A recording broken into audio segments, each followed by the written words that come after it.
It's true, I do go on quite a lot about putting a diverse range of material up on the internet and in things like my program, which is on a hard disk of course at the moment.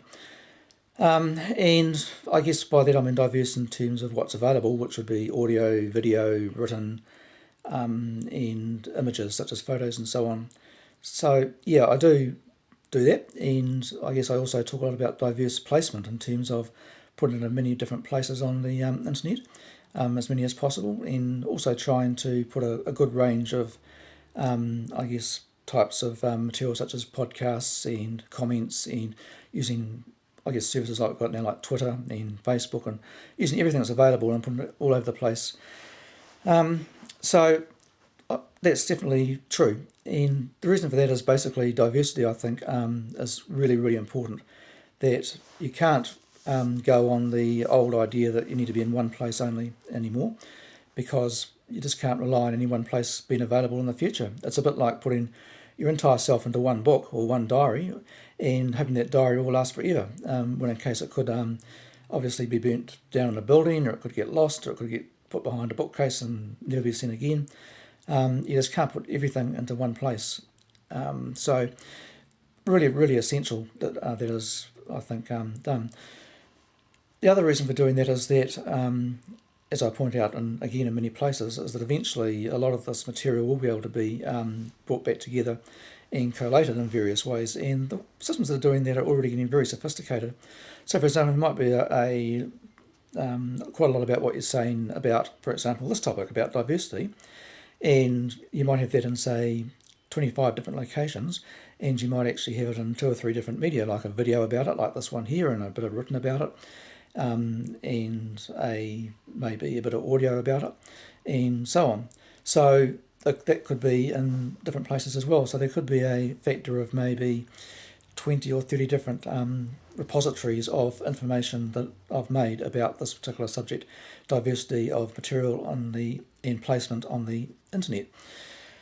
So in the future, when you ask for Dennis's comment about what he thought about diverse placement of material on the web, this a search engine will go and clunk away and find all these locations, and may even begin to put them together and synthesize it and put together a little package which will actually may include some video, may include some written, try and put together that material in a way which actually gives an answer which would be sort of coherent and answer that question. The question may even be not scripted as they are in this current little segment, where I've actually scripted the questions for you. You may ask the question in real text, or in just directly into the computer, and it will go away and find these things and put them together. And maybe in 100 years, when someone does ask that question, it'll come back, and what I'm saying here will actually be part of that package. So feel very strongly that that's what will happen, and I think if you don't have the diverse material out there in the first place, it won't be able to be packaged, obviously. So not only will it necessarily or possibly be lost because it's not actually out there enough, it actually won't be able to be processed and put into some sort of a package. It'll be a static one thing that you can actually go for. So those are the 2 main reasons, and I'll no doubt go on about those quite a lot more because it is part of my putting people on the web idea, this diversity concept. Yeah, and I guess that hopefully explains what I've been trying to do there. The other thing in terms of diversity is that it does give a bit of variation as well. That it means if you go on and ask the same question twice, particularly if it's doing its own synthesis of the information, you may get a slightly different answer each time, which could be a bit more interesting in terms of instead of getting just one static answer each time. So again, another good reason, I think, as to why putting diverse stuff up there. I think that the options will increase in terms of that. Already, it's been really interesting that I've noticed that there's been some video I put up there, which has already been, I think, scanned and the audio translated into text and, in a sense, paraphrased in terms of what the video is actually saying. So you end up with the video out there, and then underneath the video is a wee synopsis of what actually the video says, which has been taken straight out of the video. It wasn't something that I said. It was actually quite a bit spooky in some ways when you see something you said in a video and it's been paraphrased and it's sort of underneath the whole thing, giving people a bit of an indication of what the video says.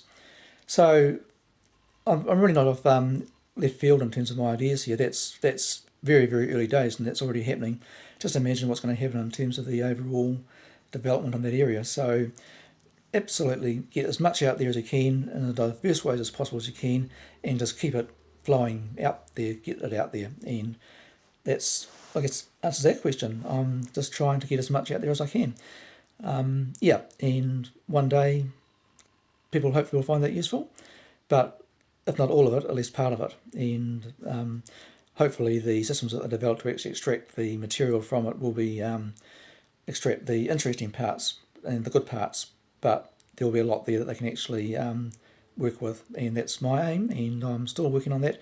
And this is another wee answer the question video which actually contributes to that aim.